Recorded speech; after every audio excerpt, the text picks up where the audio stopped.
নমস্কাৰ বন্ধু বান্ধৱীসকল, পোনপ্ৰথমে স্বাগতম জনাইছোঁ আজি আমাৰ এই ভিডিঅ'টোলৈ।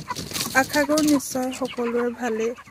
আজি ভিডিঅ'টোৰ মূল উদ্দেশ্য হ'ল এখন ফাৰ্ম বনাবলৈ কিমান টকাৰ প্ৰয়োজন, এখন ফাৰ্মত কি বস্তুৰ প্ৰয়োজন আৰু ফাৰ্ম এখনত পুহিবলৈ হ'লে কোম্পানীয়ে কি সুবিধা দিয়ে, এই সকলোবোৰ ওপৰতে আলোচনা কৰিম। আৰু আমাৰ ফাৰ্মত আজি আছে প্ৰিমিয়াম কোম্পানী হাঁহ চৰাৰ অফিচৰ লাইন ছুপাৰভাইজাৰ।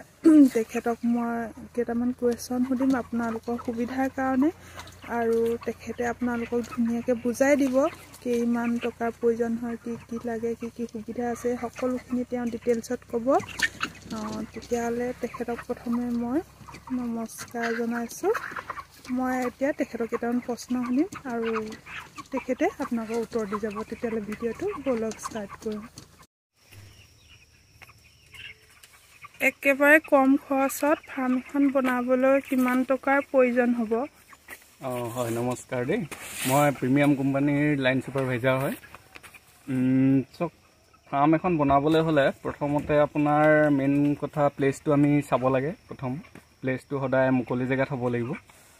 আপোনাৰ কোনো ছাইডৰ আপোনাৰ কাষত ৱাল বা যিকোনো ধৰণৰ আপোনাৰ মানে ৰাউণ্ড আপোনাৰ হ'ব নালাগিব। বস্তুটো সম্পূৰ্ণ মুকলি হ'ব লাগিব। ওৱান ছাইডত যাতে এয়াৰটো ব্লক নহয় তাৰ কাৰণে লক্ষ্য কৰিব লাগিব ফাৰ্ম এখন বনাবলৈ। তাৰপিছতে আপুনি যোনটো কথা সুধিছে, কম খৰচ, আচলতে কম খৰচত মাটি ফাৰ্ম আৰু চাং ফাৰ্ম দুটা ভাগ আছে। এইখন হ'ল যিখন আপোনাৰ এতিয়া আমি বৰ্তমান যোনখনত আছোঁ, এইখন হ'ল সম্পূৰ্ণ এখন চাং ফাৰ্ম। 1 ষ্টেপত ক্ৰেজ ফাৰ্ম যোনটো পদ্ধতিৰ কথা কোৱা হয়, সেইটো 1 ষ্টেপত এইখন আছে। আৰু ইয়াতে 3টা ষ্টেপত বনোৱা যায়। প্ৰথম কথা 1 কেজ, এইখন হ'ল আপোনাৰ আমাৰ যোনখন ফাৰ্ম, এইখন গোটেইখনত আপোনাৰ মোটামুটি আপোনাৰ 10 লাখ মান টকা খৰচ আছে ইয়াতে, প্ৰথম কথা। আৰু একেবাৰে কম খৰচ, আপুনি যদি 1500 মুৰ্গী পুহোঁ বুলি ভাবে, মই আপোনাক একেবাৰে কম খৰচত কৈছোঁ। প্ৰায় 1500 মুৰ্গীত যদি মাটিত ফাৰ্ম এখন কৰিব বিচাৰে, প্ৰায় আপুনি 60 পৰা 80 লাখ টকা, 60 পৰা আপোনাৰ 80,000 টকা ধৰি থওক। 60 পৰা 80 মাটি ফাৰ্মত।